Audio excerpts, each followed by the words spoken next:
আসসালামু আলাইকুম, সবাইকে অসংখ্য ধন্যবাদ। আমরা আজকে মাইক্রোসফট এক্সেলের প্রথম ক্লাস করব। আপনার কাছে আমার ছোট্ট একটি রিকোয়েস্ট, আপনি যদি আমাদের এই চ্যানেলে নতুন হয়ে থাকেন তাহলে চ্যানেলটি সাবস্ক্রাইব করুন এবং পাশে থাকা বেল আইকনটি ক্লিক করে দিন, কারণ আমরা প্রতিদিনই নিত্য নতুন ভিডিও আপলোড করে থাকি। আপনি সবার আগে নোটিফিকেশন পেয়ে যাবেন। তো মাইক্রোসফট এক্সেলের ফাইল কিভাবে খুলতে হয় আমরা আজকে সেই বিষয়টি দেখব। তো আমরা ওয়ার্ড যখন ক্লাস করেছি তখন দেখেছি আমরা ওয়ার্ড ফাইল 3 ভাবে খুলতে পারি। তো একইভাবে মাইক্রোসফট এক্সেলও আমরা 3টি ভাবে খুলতে পারি। যেমন ১ নম্বরে আমরা যেটা করতে পারি সেটা হচ্ছে মাউসের রাইট বাটন ক্লিক করে নিউতে গিয়ে নিউ থেকে সরাসরি মেনু বার থেকে মাইক্রোসফট এক্সেল ওয়ার্কশিট দিয়ে এখান থেকে ফাইল আমরা রিনেমও করতে পারবো চাইলে। ফাইলটা এখান থেকে রিনেম করি।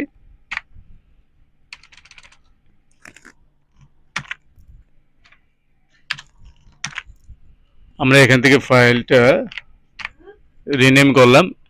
এরপরে আমরা আরও 2টি ভাবে মাইক্রোসফট এক্সেল ওয়ার্কশিট খুলতে পারবো। আরেকটা হচ্ছে আমরা এখানে লিখবো মাইক্রোসফট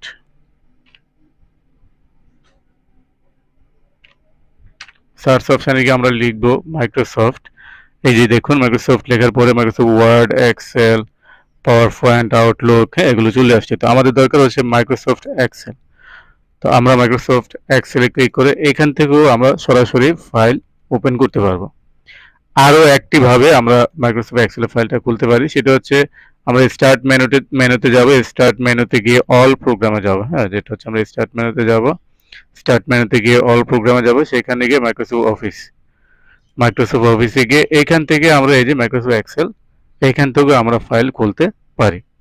তো এই 3 ভাবে বেসিকলি আমরা মাইক্রোসফট এক্সেল ওয়ার্কশিট ওপেন করতে পারি। ঠিক আছে, তো এই ছিল মোটামুটি আমাদের আজকের প্রথম ভিডিও, মাইক্রোসফট এক্সেল ওয়ার্কশিট কিভাবে আমরা ওপেন করব। তো পরবর্তী ক্লাসে আমরা ফাইলে চলে যাব, অপশানে চলে যাব, বিভিন্ন অপশানগুলো দেখবে এক একদিন এক একটা করে। ইনশাল্লাহ আমাদের সাথে থাকুন, চ্যানেলটি সাবস্ক্রাইব করুন এবং পাশে থাকা বেল আইকনটি ক্লিক করে দিন, যাতে আমরা যখনই পরবর্তী ভিডিওগুলো আপলোড দিব আপনার কাছে নোটিফিকেশন চলে যাবে। আশা করি ভিডিওটি ভালো লেগেছে। লাইক করবেন এবং কিছু জানার থাকলে কমেন্টসে বলবেন, আমি উত্তর দেব ইনশাল্লাহ। ধন্যবাদ সবাইকে।